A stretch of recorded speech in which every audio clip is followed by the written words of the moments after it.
వార్షికోత్సవం సందర్భంగా Meenakshi test tube baby centre Guntur నందు ఐవీఎఫ్ ట్రీట్మెంట్ పై 40-50% రాయితీ. 2022లో ప్రపంచాన్ని గడగడలాడించినటువంటి కరోనా వైరస్ మరోసారి విజృంభిస్తోందట. దేశవ్యాప్తంగా కూడా అనేక కేసులు నమోదవుతున్నటువంటి నేపథ్యంలో ఆంధ్రప్రదేశ్లో ఏకంగా 12 కేసులు నమోదయ్యాయి. అందులో 4 చనిపోయారు. సో అక్కడ కూడా చాలా జాగ్రత్తలు తీసుకుంటున్నారు. కొన్ని చోట్లయితే హాస్పిటల్స్ అంటే బోధనాసుపత్రుల్లో ఐసోలేషన్ వార్డ్స్ కూడా ఏర్పాటు చేయాలని చెప్పేసి అక్కడ ఆరోగ్య శాఖ నిర్ణయించినటువంటి పరిస్థితి. మళ్ళీ ఎందుకు వైరస్ మ్యూటేషన్ తీసుకుందా? ఈ మ్యూటేషన్ తీసుకున్నటువంటి వైరస్ ఎన్ని రోజులు లేదా ఎంత కాలం పాటు మళ్ళీ మానవాళిని ఇబ్బంది పెట్టబోతోంది? ఎంత జాగ్రత్త తీసుకుంటే మనం వీటన్నిటి నుంచి బయటపడతాం? ఇవన్నీ మనతో మాట్లాడేందుకు ప్రముఖ డాక్టర్ వాసుదేవరెడ్డి గారు కర్నూలు నుంచి లైవ్ కాల్లో అందుబాటులో ఉన్నారు. ఒక్కసారి ఏపీ గురించి పూర్తి డీటెయిల్స్ డాక్టర్ గారిని అడిగి తెలుసుకుందాం. డాక్టర్ గారు నమస్తే అండి. ఏంటి సార్, ఏపీలో చాలా స్ప్రెడ్ అవుతోంది కరోనా వైరస్ అని చెప్తున్నారు. ఇప్పటికే 4 చనిపోయారు అఫీషియల్గా. 12 మంది వరకు ఐసోలేట్ అయ్యి తగ్గి ఇలా రకరకాలుగా 12 కేసులు అయితే నమోదయ్యాయని చెప్తున్నారు. అంత ఎక్కువ ఉందా? అక్కడ ఎలాంటి జాగ్రత్తలు తీసుకుంటున్నారు? అసలు మీరేం సజెస్ట్ చేస్తారు చెప్పండి. కరోనా వైరస్ అనేది మన సమాజంలో ఉంటుంది, పూర్తిగా అయితే నిర్మూలన కాలేదన్నమాట. అది ఎప్పటి నుంచో ఉంది.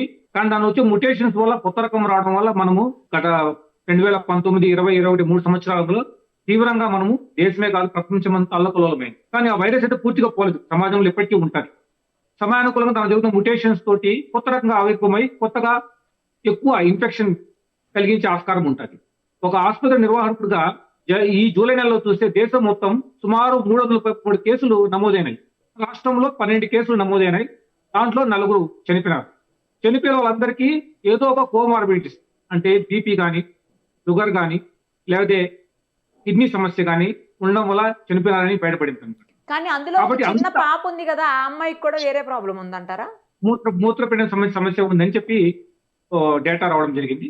కాబట్టి చాలా వరకు ఎవరు జాగ్రత్తలు ఎక్కువ తీసుకోవాలంటే వయసు ఎక్కువ ఉన్నవారు, గర్భిణీ మహిళలు, క్యాన్సర్ పేషెంట్లు, బీపీ, షుగర్, మధుమేహం ఉన్న పేషెంట్లు, ఎవరికైతే వ్యాధి నిరోధక శక్తి తక్కువ ఉంటుందో వాళ్ళు చాలా కొద్దిగా జాగ్రత్త తీసుకోవాల్సిన అవసరం ఉంది. కోమార్బిడిటీస్ అంటారు కదా, అలాగా వాళ్ళు జాగ్రత్తగా ఉండాలి.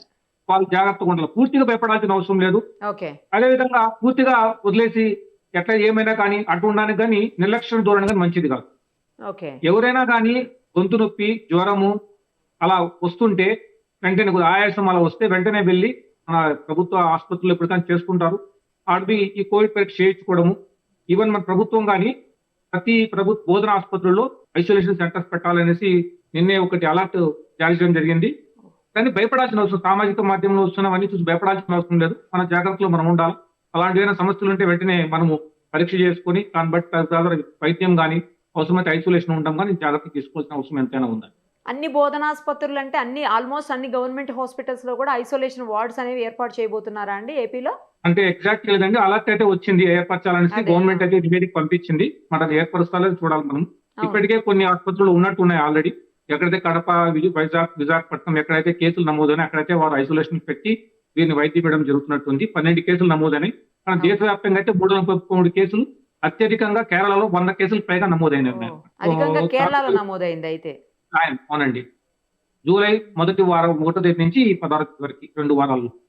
ఇదంతా అఫీషియల్ గా నమోదైనటువంటి ఫిగర్ డాక్టర్ గారు. అన్అఫీషియల్ గా ఎంతమంది బాధపడుతున్నారు? అన్అఫీషియల్ గా అంటే ఇప్పుడు చెప్పలేమండి. ఎందుకంటే ఇప్పుడు చాలా మంది ఇమ్యూనిటీ బాగున్న వాళ్ళకి చిన్న దగ్గు, జలుపు లాగా ఉండొచ్చు, వాళ్ళ ఆసుపత్రికి కానీ వెళ్ళకపోవచ్చు. ఎవరికైతే కొద్దిగా ఎక్కువ తీవ్ర ఇబ్బంది, జ్వరం తగ్గకుండా ఉండము, ఆయాసం ఉండడం, అలాంటి వాళ్ళు ఎవరైతే ఆసుపత్రికి వెళ్ళి పరీక్షలు చేయించినారో, మన రాష్ట్రంలో అయితే 67 మందికి కానీ పరీక్షలు చేస్తే 12 మందికి నిర్ధారణ అయింది. రాష్ట్రంలో ఈ 2 వారాల్లో 67 కేసెస్ పరీక్ష 67 మంది పరీక్షలు చేయడం జరిగింది. అంటే ఏ విధంగా దగ్గు, జలుపు, గొంతు నొప్పి, ఆయాసం అన్న వాళ్ళకి 62 మంది పరీక్షలు చేస్తే 12 మందికి నిర్ధారణ అయింది. దాంట్లో 4 మరణించడం జరిగింది. ఇప్పుడు జాగ్రత్తలు తీసుకుంటాం, అంతా బాగానే ఉంటుంది. ఎలాగూ ఇది మ్యూటేషన్ తీసుకుంది వైరస్. ఈ మ్యూటేషన్ తీసుకున్నటువంటి వైరస్ కొంతకాలం తన ఎఫెక్ట్ చూపించకుండా, దాని ప్రభావం చూపించకుండా వదిలిపెడుతుందంటారా? చెప్పలేమండి, పూర్తిగా ఏమి జరగదని చెప్పడానికి లేదు. చాలా వరకు వచ్చిందే. ఇప్పుడు ఆల్మోస్ట్ 5 సంవత్సరాలు అవుతుంది కాబట్టి మనందరికి ఆల్రెడీ చాలా మంది వ్యాక్సిన్ గా నేర్చుకుంటాం కాబట్టి న్యాచురల్గా కొద్దిగా మనకి ఇమ్యూనిటీ వచ్చింది ఆస్కారం ఉంటుంది. కాబట్టి ఎదుర్కొనే ఆస్కారం ఎక్కువ ఉంటుంది. కానీ ఎవరైతే కోమార్బిడిటీస్ ఉన్న వాళ్ళైతే హై రిస్క్ గ్రూప్ అవుతారు. అలాంటి వాళ్ళు మాత్రం కొద్దిగా జాగ్రత్త తీసుకోవాలా. ఎక్కువ పబ్లిక్ ప్లేస్ లో ఎక్కువ తిరగకుండా ఉండడం, అవసరమైతే వీలైతే మాస్క్ వాడుకోవడం, చేతులు శుభ్రం కడుక్కొని కలిసిన తర్వాత ఇక్కడ తిరిగి వచ్చిన తర్వాత చేతులు శుభ్రపరచుకోవడము, ఏవైతే మన కోవిడ్ ముందైతే మనం చేస్తుంటామో అవన్నీ అదే పద్ధతులు మళ్ళీ పాటించడం వల్ల ఈ స్ప్రెడ్ అనేది వ్యాప్తి అనేది తగ్గించవచ్చు. వచ్చిన వాళ్ళు కానీ త్వరగా వైద్యం తీసుకొని అప్రమత్తమై త్వరగా ఆసుపత్రులకు వెళ్ళి పరీక్షలు చేసుకొని వైద్యం తీసుకోవడం వల్ల లైఫ్ రిస్క్ అనేది తగ్గే ఆస్కారం, మోర్టాలిటీ అనేది తగ్గించే ఆస్కారం వీలవుతుందండి.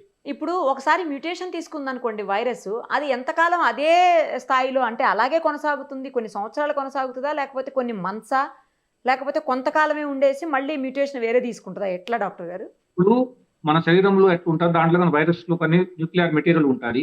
కణ విభజన జరిగినప్పుడు కొన్నిసార్లు పూర్తిగా సమానంగా విభజన జరిగినప్పుడు ఇట్లా మ్యూటేషన్స్ అని వస్తూ ఉంటాయి. సో ఆ మ్యూటేషన్స్ ముటేట్ అయిన వైరస్ ఇంత టైమే ఉంటుంది, ఇంత సమయం ఉంటుంది అని మనము చెప్పడానికి లేదు.